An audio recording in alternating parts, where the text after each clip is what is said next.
Good morning, everybody. Welcome to the 2025-26 College Football Playoff Semifinal at the Verbo Fiesta Bowl. Really excited about the matchup here between the Miami Hurricanes and the Ole Miss Rebels. First time these teams have met since 1951, so we're due for a great one. The last two College Football Playoff Semifinals we've had here at the Verbo Fiesta Bowl have been instant classics, and we are excited that the one coming up in tomorrow evening will be another one. As we kick off this morning, as is tradition here, I'd like to welcome up the mayor from the city of Glendale, Jerry Wires. Please come to the stage.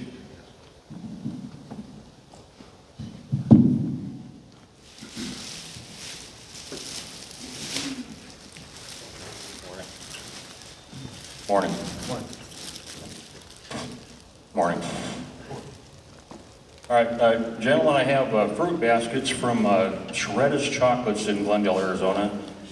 You're going to find that if you have spouses, they love the chocolate, so guard them with everything. I would also like to congratulate both of you on coming to Glendale to play this game. One thing that I have the ability as mayor to do, most people don't know this, is to order weather.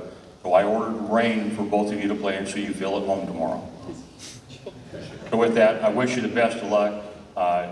May the best team win. I'm sure whoever that is will. But it's a great chance to celebrate and for your players to actually get to do what they like to do, and that's play. So congratulations, welcome to Glendale. Thank you very much. Thank you very much.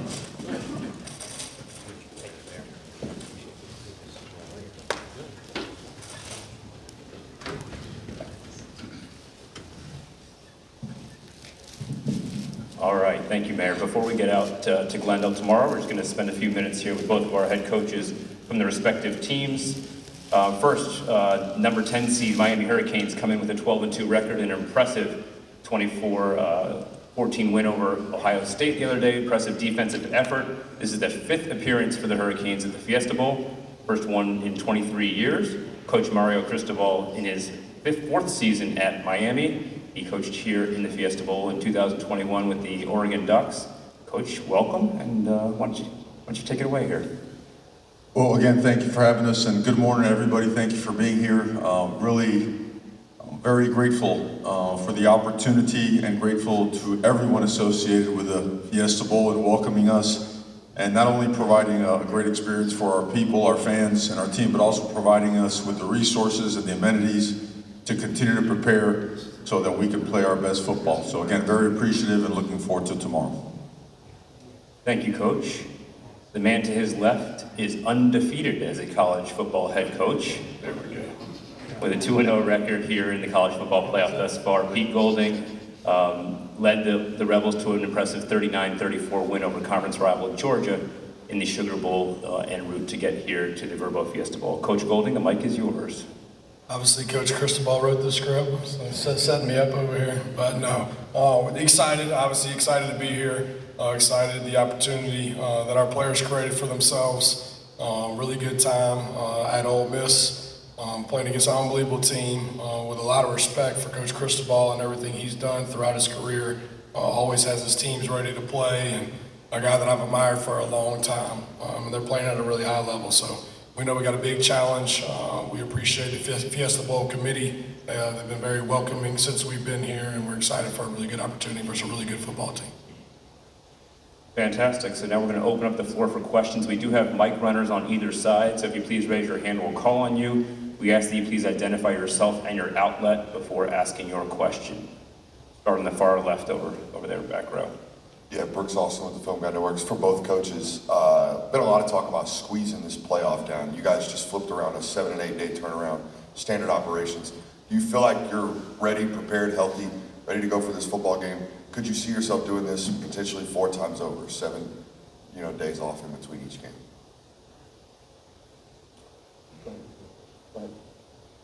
Well, I mean, it is what it is, and we could, I'm sure if we sat and analyzed it, we'd have a really lengthy dissertation and conversation, but I think the powers that be are doing everything possible to make it make sense and make it something that's feasible academically, from a football standpoint, from a health standpoint as well, right, as the year goes on and on. But I mean, if you get to this point in the season, regardless of the challenges that come with it, you have to be extremely grateful. And again, an opportunity to play one of the best football teams in the entire country. So press on. Yeah, I agree. I mean, I think I agree with Coach Cristobal. I think this could be a big discussion. I think it probably will be in the off season. But right now, we're playing under the same rules, so nobody's complaining about it. Everybody's got a retention component to their own roster. Everybody's got the portal that they're going to try to improve their roster. And I look at it as a benefit. A lot of guys right now are going to be sitting at home watching this game. You know, our guys have the ability to go out and play again, and that's what they want to do. So work's work, and we're very grateful for the opportunity to have another game and do what these kids love to do. I'm going to go to the front right here. Coach. Mike Cunio, CBS Miami. This is for both coaches. You both spent time under head coach Nick Saban. I was just wondering if you could share something you learned from him about not necessarily coaching, but program building. Spot here. I've learned so much from Coach Saban, but you know, the number one thing for me from a program standpoint is I think he did an unbelievable job hiring unbelievable people. And would go and wasn't scared where they came from, you know, and what emblem they were working for and what the route was to get there, that he wanted the best person for that job that created the most value for his players. And I think that's the first thing, you know, when I took over was I want to hire smarter people than me. I know that ain't real hard sometimes, but I want to get better people that are really good at what they do, that want to be there, that are there for the players. And I think he's the best I've ever been around as far as holding grown people accountable. Almost in fear, you know, and so I'm a little different from that standpoint, but, you know, there's an expectation there. I thought it was very black and white. There wasn't a lot of gray, you know. It said, hey, here's the expectation, here's your job description, all right, you do your job and we'll be good, and I loved it that way. So, you know, from an organization standpoint, I think holding people accountable and hiring really good people was the thing for me. Yeah, those are great points by Coach Golding. The value of the assistant coach being that they have to carry the message back to their room, to their position guys, to each side of the ball, and at the same time never let there be division from within. At the end of the day, it still has to be about team and selecting people that are on board with a philosophy and a vision that's going to be challenging because you have to push people and you have to make them uncomfortable. They have to understand first and foremost that every single day their job is to fight and battle human nature and a tendency to lean towards complacency and being comfortable. And I think that's something that Coach Saban did in a masterful way is every single day is make sure that that never set into the program. We're up front here with AP. Good morning, coaches. AP Stedham of AP as we see it. Coaches, what's the best words of wisdom you received about preparing for this type of event and game with all the noise and things that are happening? Well, the best way to say it, and I say this completely with all due respect, it's not really a bowl game, it's a playoff game, right? Start the season with 100+ teams, and now there's 4. Everybody's banged up, everybody's hurt, numbers are down, people have exited, so that's the approach, you know, making sure that we understand that you're here for a purpose and your intent and what you've done throughout the entire season leads you to this. You approach it with gratitude and full throttle. Yeah, I mean, I think everybody since a child dreams of having the opportunity to compete for a national championship, and I think going into seasons, people all want to think, hey, we got a realistic shot at it, and I think normally there's probably about 20 teams that realistically have a real shot at it, but you know, to look one game in the face and be like, all right, I've got 1 week. Yes, I'm tired, just like Coach said. Yes, I'm beat up. Yes, other people are on vacation, but I've got 1 week to where if I can do everything I possibly can do to leave out the my bads and the wish I would have for 1 week to have the opportunity to compete for a championship, who wouldn't do that? And I've said this from the very beginning. Coach Cristobal and both had the opportunity to be on a lot of playoff teams. You know, I think it's the team that wants to continue to play, all right? But they know with their preparation throughout the week is going to show whether they really want to play. Everybody wants to win the game, right? But are you willing to continue to do the things necessary to win the game? And that's always the challenge. But I think it goes back to your group. I think we got a group of great guys that love playing football, and hopefully we continue to prepare, which we are today, and got practice because we play a really good football team. We're going to go in the center aisle, third row, David Hale.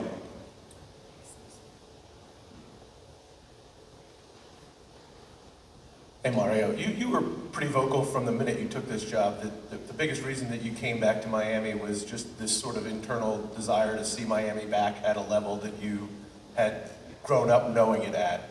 As you've gone through this experience and had the playoff success and kind of gotten Miami into the national conversation the way that it used to be, has this felt similar, different to some of those experiences you had as a fan, as a player, as an assistant coach? I mean, those were unique times.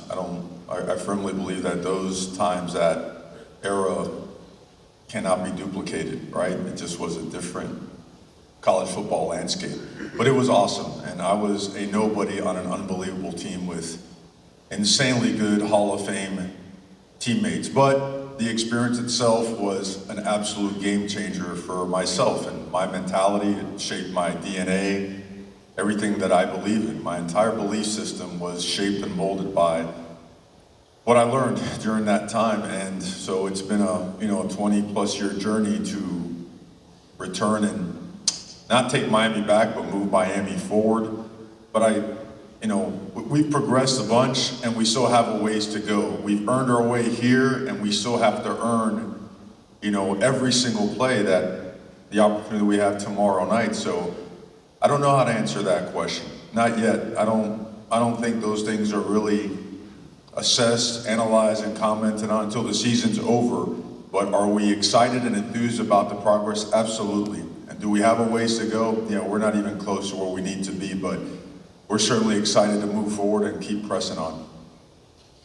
Going on our far right over here, second row. Mackenzie Eason, University of Miami TV. Coach Cristobal, how are you preparing your D-line to attack Ole Miss's offense, specifically Trinidad Chambliss?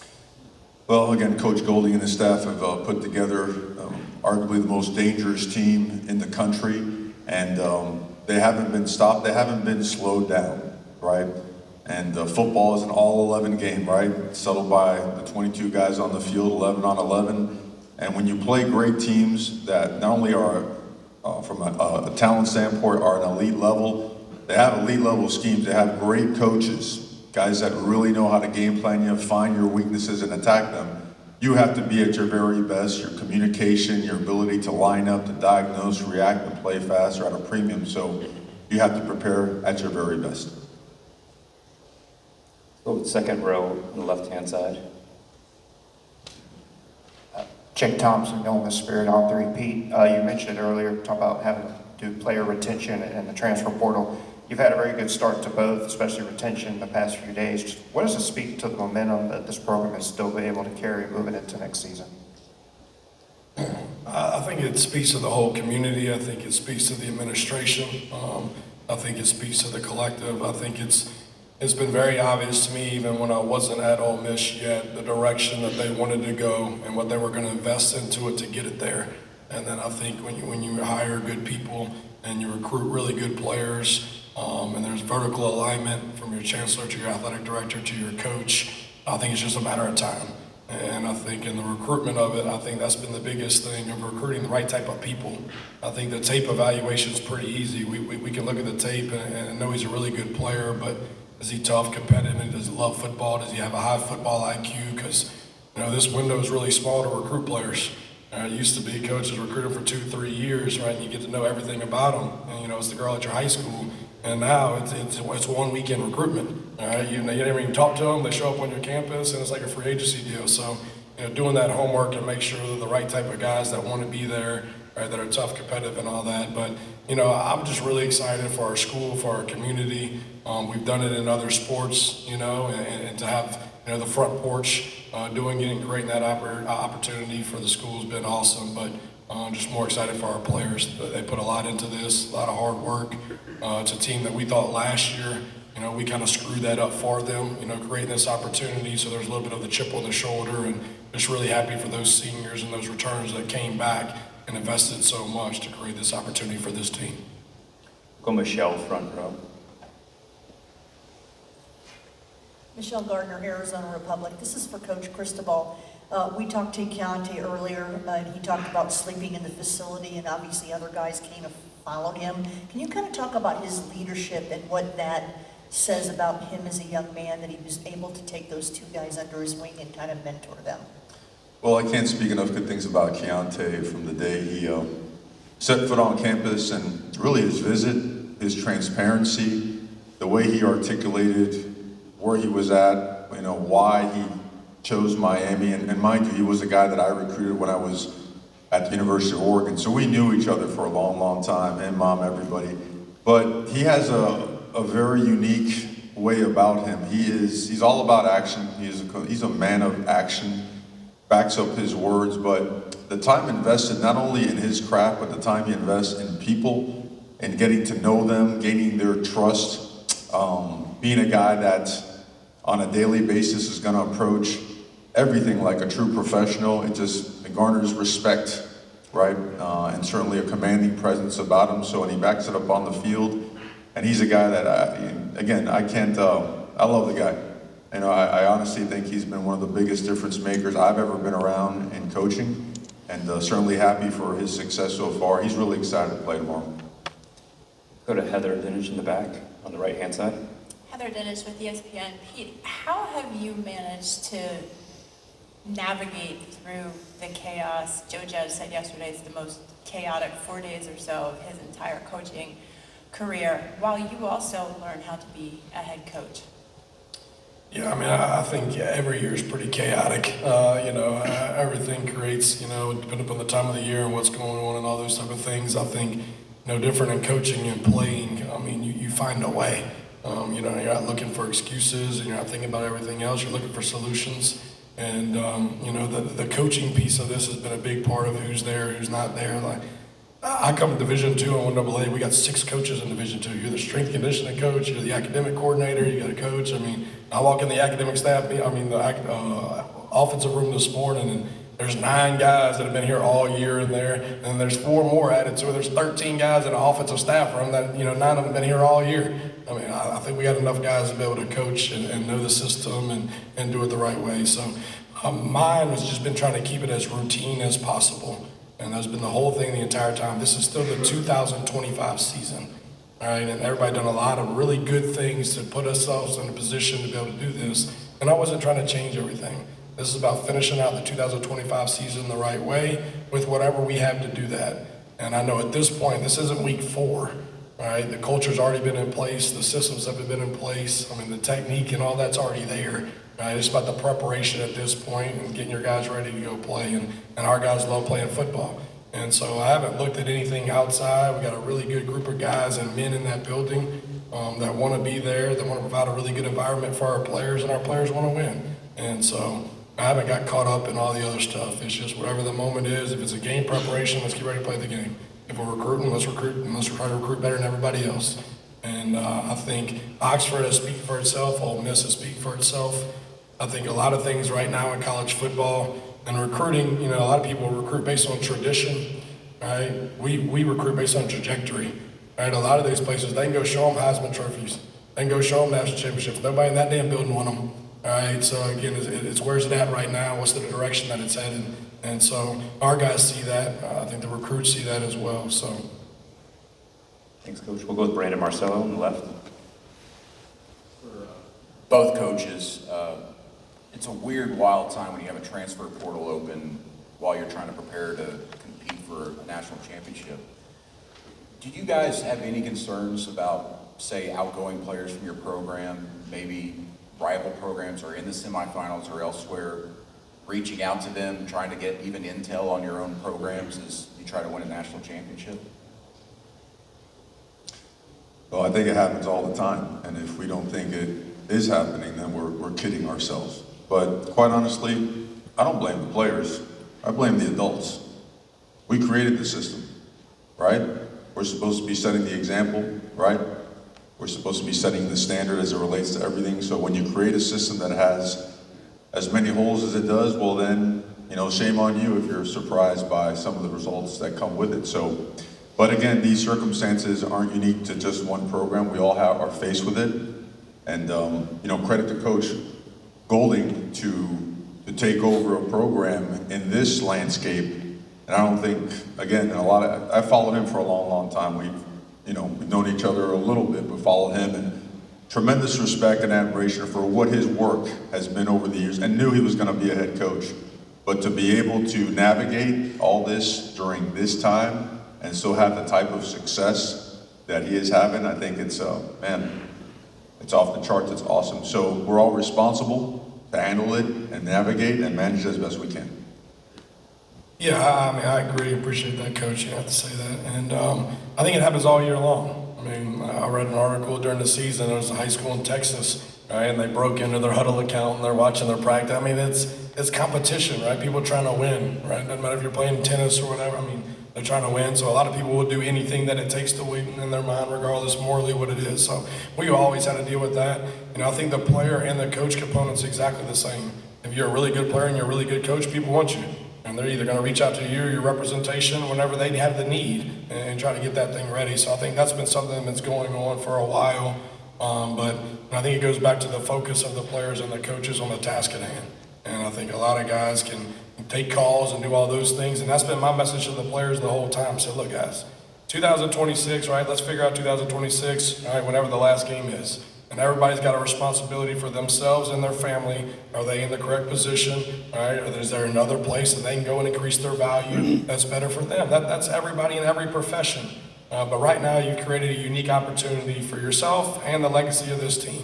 And so I think the big thing is departmentalizing things. You know, in today's, so when we're in the building, it's ball. Right? We're going to give you some time off. If that's going to talk to your agent, go talk to your agent. And it happens at every level. And so I think the focus in our building when we've been preparing and practicing has been on the right thing.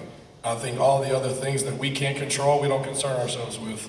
We're open to be able to talk to it if the players want to, but I think everybody's dealing with it like Coach said. So I think it is what it is right now, but I do agree we created and it's created by adults. Go far right, first row. Morning, coaches. Josh Moser from Fox and ABC in Miami. Coach Cristobal was talking to the players yesterday. Love your pregame messages. What will that message be tomorrow? I mean, we kind of keep that in-house. So, I mean, it's very real. It relates to us.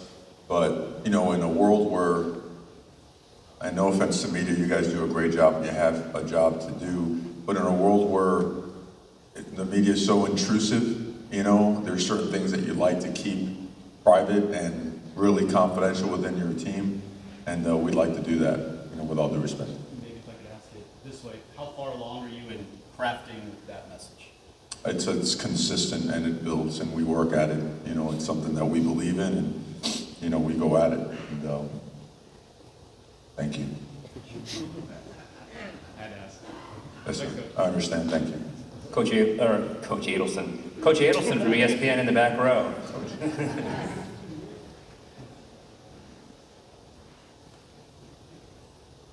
Andrea Adelson with ESPN. Pete, I know you're tired of answering the question, but I'm going to ask it anyway. Of course you are. Since you mentioned looking at your staff meeting earlier, now that we're here, can you say which of the staff members who went to LSU will be with you tomorrow at the game?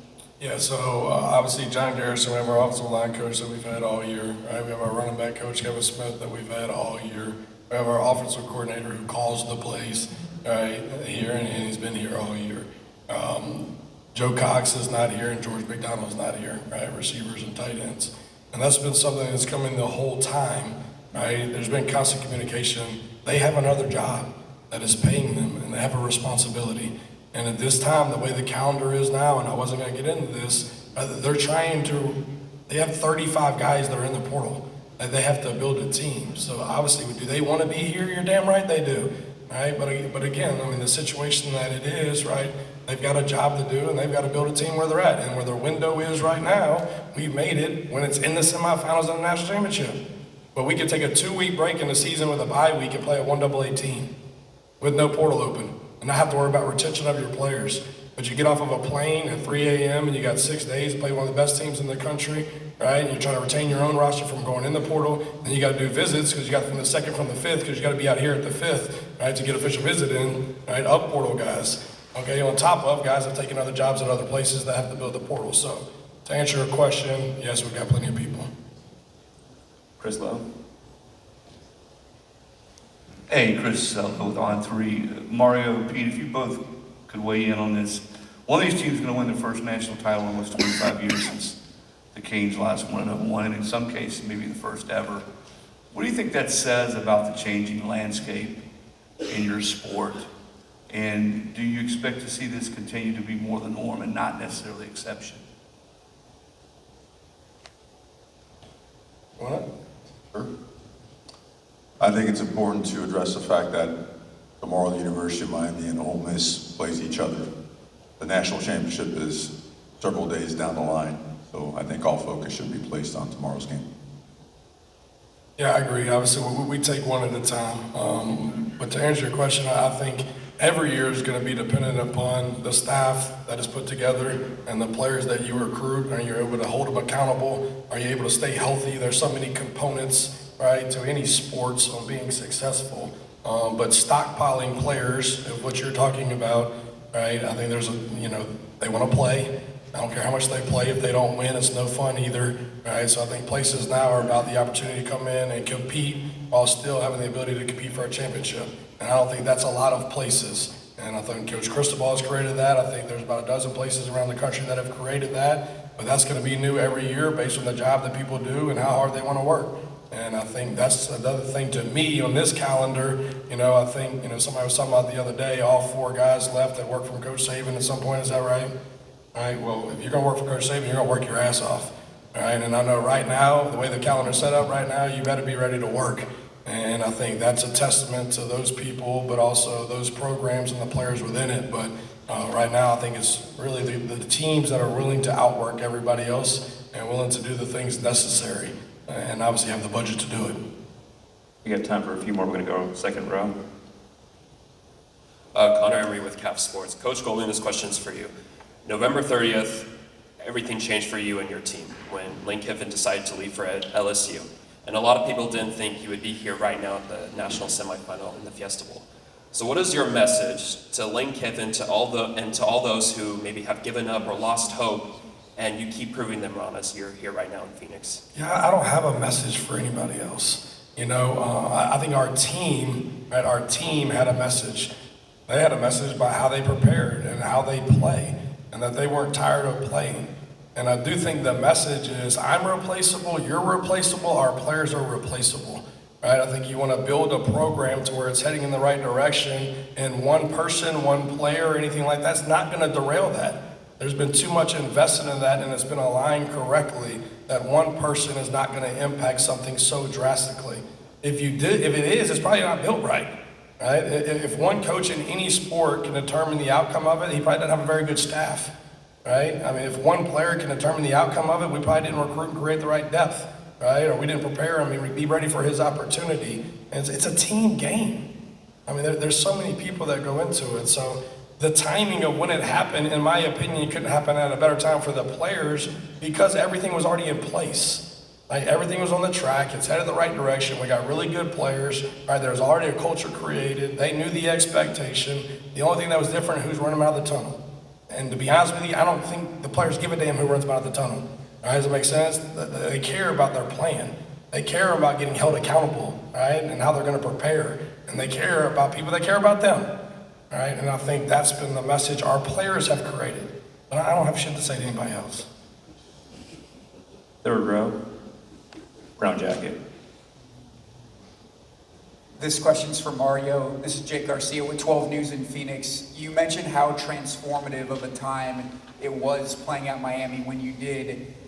How did Coach Erickson's coaching philosophy influence yours today? Coach E is awesome. He actually was in town probably a little over a month ago. I mean, he imagine, Coach Jimmy Johnson leaves for the Dallas Cowboys, and you have, I remember that day vividly, entire room just waiting, like, who the heck's gonna walk in here, who's gonna be our coach. And actually, Pinky, his dad, walked in first, and we're like, wait a second, that's our new coach. And then Coach E walked in after that. And I think what Coach Erickson recognized right away is that he was walking into a place that had a tradition and a standard that was gonna be upheld no matter what, but that he could also bring some schematic advantages that was gonna make Miami even better. And right away, he got along with everybody. He had a way about him where he galvanized us at a time where, you know how it is, man. It's when you lose a coach, when you lose a head coach, you either come together or you get torn apart. And I think he did an unbelievable job, a lot like Coach has done right now, to bring everybody together. And he was demanding, and he was fun, and he let us cut it loose on game day. So forever grateful to him, my brother and I. I mean, he changed our lives forever. We're two local Cuban kids, two nobodies, who really, by the grace of God, and two really, really hard-working Cuban parents that didn't know much English, right? They gave us a chance, gave us an opportunity, and that's why every day that I have an opportunity to work at the University of Miami, I am grateful beyond words. So God bless Coach E. Going to finish out, last question, front row here. Adam Lichtenstein, South Florida Sun Sentinel. Mario, Carson talked yesterday about identity drives and like those run-heavy drives you guys have gone on several times throughout the year.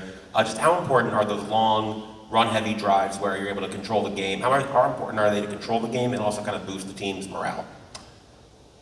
I think that just moving the sticks, getting first downs, and eventually scoring, whether it's a long drive or whether it's a short one, it always builds confidence, right? It makes you believe that the plays being called, the guys executing them can actually make it happen at a high level. But again, all the teams here, these final teams are all excellent football teams, high level personnel, high level schemes. So we feel like we're getting better. We feel that watching film last week, there's a lot of areas that we have to improve upon. We play against a team that's the best team that we have played against thus far this season, and we're going to have to be better. We're going to have to be better to be able to get first downs, to make yards, to score points. So this is, again, a tremendous challenge, and we're excited for the opportunity. I'd like to thank the two coaches up here and thank all the media who have been here this morning to attend. Thank you for your time. We're going to head over to the podium and take a quick photo by the trophy.